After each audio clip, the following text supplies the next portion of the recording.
Vakansies beteken gewoonlik uitputtende onthale wat die sak ruk. Maar, sê Lynn van Kitchen Angel Kookskool in Kaapstad, dit kan maklik en bekostigbaar wees. Lynn het alreeds afgeskop met 'n heerlike ontbytresep wat die hele gesin sal voed en beslis nie sal afsteek by 'n oggendonthaal nie. En weet jy, die lekkerste ding van hierdie resep is dat die beslag vir 6 weke lank vars in die yskas sal bly. Klink nou 'n goeie kuur vir daai vroeg opstaan, terug skool toe, terug werk toe depressie. Ja, en 'n mens kan dit baie vinnig in die oggend bak vir die kinders se kosblikke en selfs wanneer jy dit werk toe wil vat. Wikkie, my eerste stap is die meel is klaar gesif. So nou sit ek die volgraan vlokkies by met die rosientjies.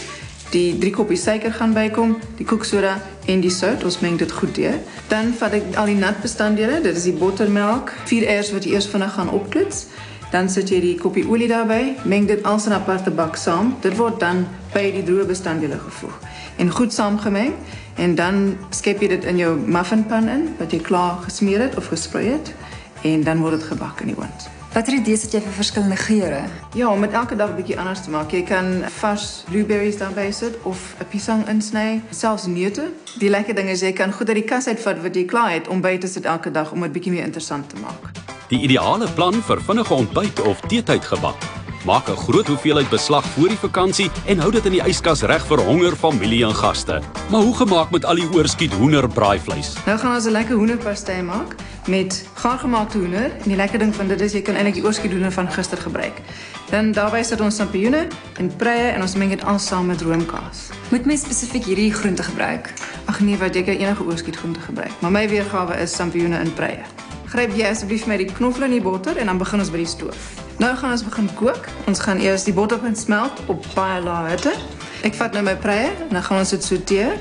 En wanneer dit sag is, dan sit ons eers die knoffel by, want knoffel brand baie vinnig, so jy wil dit nie saam met jou botter smelt nie. Volgende ding wat ons bysit is dan die sampioene. Wat is ook op stadige hitte sorteer. Wanneer hierdie mengsel nou klaar gekook is, gaan ons dit eers laat afkoel voor ons dit die volgende bestanddele daarbey gaan sit. Ek het dit sommer in die pan laat afkoel, want al die geure is mos klaar in die pan. As jy vir my sal help, gaan ons die roomkaas bysit en al die ander bestanddele vir die vulsel. Lynn sê jy kan presies dieselfde doen met oorskiet maalvleis en gerus ook geblikte sampioene gebruik. Sy werk 'n bietjie gekapte petersilie, sout en peper by vir geur. Hoekom voeg jy suurlemoenskil by eerder as suurlemoensap? Ek verkies die suurlemoenzes eerder as die suurlemoensap, want ek wil nie te veel vloeistof in die vulsel sit nie en die zes breek ook deur die romerigheid van die kaas. Nou vat ons hierdie vulsel en ons sit dit op in die middel van die deeg. En dan gaan ons reepies sny aan al bykante. Nou vleg ons hierdie reepies deeg oor mekaar en jy sal sien wanneer dit klaar gebak is, dit maak nogal 'n baie indrukwekkende dis om voor te sit vir jou gaste. Wat is die belangrikste om te onthou as ons met blaardeeg werk? Daar's verskriklik baie botter in blaardeeg, so jy wil so vinnig as moontlik daarmee werk dat jou liggaamstemperatuur nie die botter begin smelt nie en van daar af wil jy dit in 'n baie warm oond sit. En dis die grootste geheim. Goed, so net voor ons dit in die oond sit, dan verf ons van hierdie gekitse eier bo-oor, sodat dit 'n mooi kleur gee wanneer dit bak. Om blaardeeg tydens die vakansie in die vrieskas te hê, is nuttig, veral vir skemerkelkappies. Rol uit, druk vormpies, bak en skep pesto, oesters, tapenade of sardientjies bo-op. Agnes Mamani was juis met happies doenig. Ek sien jy het klaar vir ons versnaperinge gemaak, maar ek weet as mens onthaal kan dit eintlik een van jou grootste uitgawes word. I made a sardine paste, Wiki, which is coming from my cupboard in the kitchen, which doesn't cost so much. And then this is a sardine paste that I made.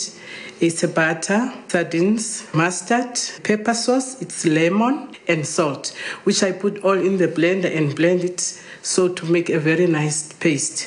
Ek sien jy bedien dit met beskuitjies en groente, maar 'n party is 'n lekker veelsidige ding en mens kan dit eintlik met enigiets bedien. Wat het jy vir nagereg beplan? I'm gonna make a fruit skewers and I'm going to make peanut butter sauce, which I'm going to dip fruit skewers into the peanut butter sauce to eat as a dessert. The first thing I'm gonna do, I'm gonna take my coconut cream, add to it peanut butter, sugar, Greek style yogurt and blend it together to make a nice and thick sauce. Nog maniere om tyd in die kombuis te bespaar die vakansie.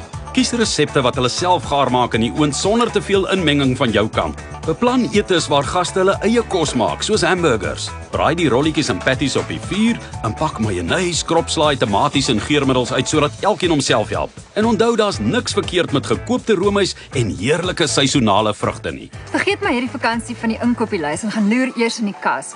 Want met Lynn en Agnes se innoverende disse gaan jy nie net jou gaste gelukkig hou nie, jy gaan ook jou spaargeld veilig in jou sak hou. Onthou net Vicky, dit hang af van wat jy in jou kas het en hoeveel daarvan jy saamneem op vakansie. Hoe dit ook al sê, hou dinge verkieslik eenvoudig, want onthou dat 'n mens lekker kan eet en veral kuier, sonder dat jy jou vir ure voor die stoof afsloof.